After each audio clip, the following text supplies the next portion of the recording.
आज आप लोगों से मैं एक कहानी, एक किस्सा भगवान का शेयर करना चाहता हूँ, और ख़ास करके उन लोगों के लिए है जिन्हें लगता है भगवान मेरे ऊपर इतना दुखों का पहाड़ क्यों है, मेरे साथ इतना तकलीफ़ क्यों है, मैं ही मिला था, मेरी मदद क्यों नहीं करते हो भगवान।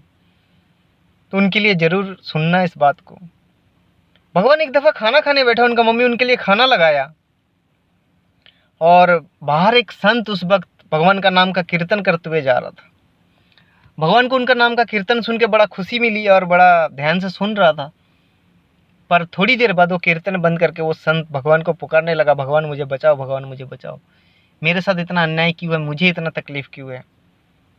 तो ये सुन के भगवान उनकी मदद करने के लिए जाने ही वाला था, तो उनका मम्मी ने बोला, बेटा खाना छोड़ के नहीं जाते वरना अन्न का अपमान होता है।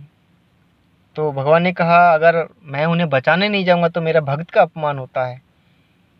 वो संत इसलिए पुकार रहा था क्योंकि गली में कुछ शरारती बच्चे जो है उस संत का कपड़े पकड़ के खींच रहा था, कोई पत्थर मार रहा था, तो इसलिए वो भगवान को पुकार रहा था। तो भगवान मदद करने के लिए गया, पर दरवाजे से लौट के आ गया। तो उनकी मम्मी ने उनसे पूछा, तुम तो उनकी मदद करने के लिए गए थे, तुम लौट क्यों आए।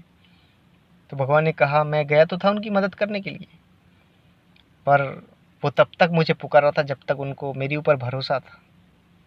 अब उनको मेरे ऊपर भरोसा कम, खुद के बल पे, खुद की ताकत पे भरोसा ज़्यादा है, इसलिए वो खुद ही पत्थर उठा के उन बच्चों को भगाने लगा।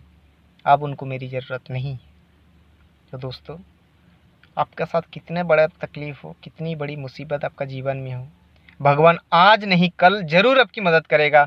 उसका दरवाजे में देर है, अंधेर नहीं।